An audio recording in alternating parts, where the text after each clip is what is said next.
In 2000, after 6 tumultuous seasons in Tampa Bay, Trent Dilfer was a free agent looking for a job. But not just any job. I was contacted, everybody was interested to see if I was willing to be a backup and what the money was like and whatnot. And I just wasn't in a hurry. I didn't want to just go to a team to have a job. I wanted to go somewhere where I felt like we could win right away, where I could be a part of that and where I could improve as a quarterback. So, yes, I mean, don't get me wrong. I was heartbroken at times, but I was wise enough, I think, to put that aside and still make a good, wise decision and use some discretion in the decision-making process. Tony Banks was the starter, but Dilfer still learned a lot by playing against the Ravens' superb defense in practice. We took pride in going after them and taking it to them in practice each day, and it was very, very competitive. There was a lot of trash talking. I can remember every day Ray and I and Peter and Sharper and all of us, just the banter that went back and forth, all in fun, and we had a great time with it, but it was competitive. It was a competitive environment every day. Banks got off to a fast start in 2000, and it seemed Dilfer would never get the starting job. That all changed after the Ravens were held without a touchdown in 4 straight games in October. Dilfer knew the offense needed a new leader. For us to win consistently and win big games, that this team had to be handled a certain way. And it had way more to do with the intangible things than it was throwing a comeback or, throwing a post over the top for a touchdown. That this team needed a personality offensively besides Shannon Sharp that could take us through the storms of the season. In Dilfer's first start, the Ravens failed to score a touchdown again, and Baltimore lost to Pittsburgh. After the game, Dilfer was disappointed, but he was determined not to show it. I went in the office Monday morning, and I wasn't going to hold my head down. I was going to keep my chin up high and look forward to the next week. And I got a lot of feedback later in the season from guys that said, that meant a lot to us because you had every reason to come in and hang your head and woe is me attitude, and, I didn't do it, I'm sorry, and that whole thing. And you didn't. You just showed us that, hey, that's part of the deal. I'm not going to make the mistake again, and we're going to be all right. And that was a big step for me, not to let that game and that disappointment affect future performances. The next week in Cincinnati, Dilfer fired 3 TD passes. The touchdownless streak was over, and an 11-game winning streak was begun.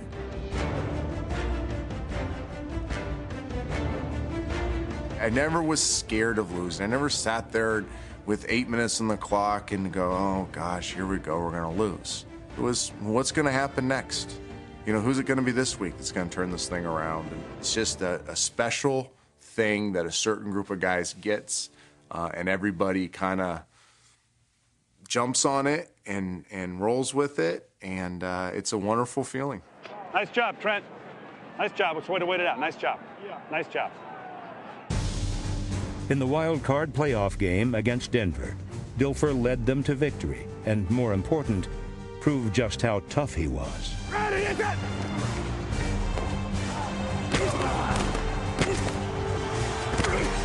One of the hardest hits I've ever taken, and I don't wear the hard chin strap. I'm just kind of old school. I wear the soft one, and I thought I'd broken my jaw, and I hit the ground. I thought I'd broken my jaw. My head hurt so bad. And I remember blinking over and over and over and over, just trying to get some focus. And I remember hearing an old coach of mine just saying, deep breaths, drink water, deep breaths, drink water. So I kept just taking deep breaths and trying to drink water to get my senses. And I came back rather quickly, but he knocked the snot out of me on that one. Slobber knocker. How many fingers? There you go. He's all right. You take care of this week. I don't know. I'll watch you next week. The Super Bowl was played in Tampa Bay, where critics had hounded Dilfer for 6 years. That was my test that week. Was God had given me an opportunity that week to see what kind of man I was.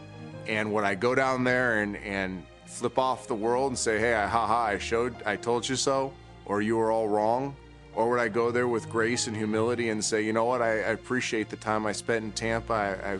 I've grown up a lot since then. I've used those lessons that I've learned through failures and successes to become the man I am now and to be put in this position and to honor the people that helped build that. And I think I took a great stride in my manhood, in my maturity as a person, to be able to go down there and never have a desire at media day or any other opportunity to say, I told you so.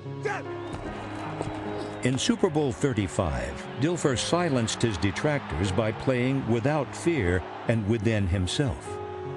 His statistics weren't gaudy, but his lone touchdown pass set the tone for the Ravens' resounding 34-7 victory. Shortly afterward, he was released. Dilfer's 2000 odyssey ended where it began. He was looking for a job. I said, we will know whether it was right or wrong in a year, 2, 3, 4 years from now. Time will tell.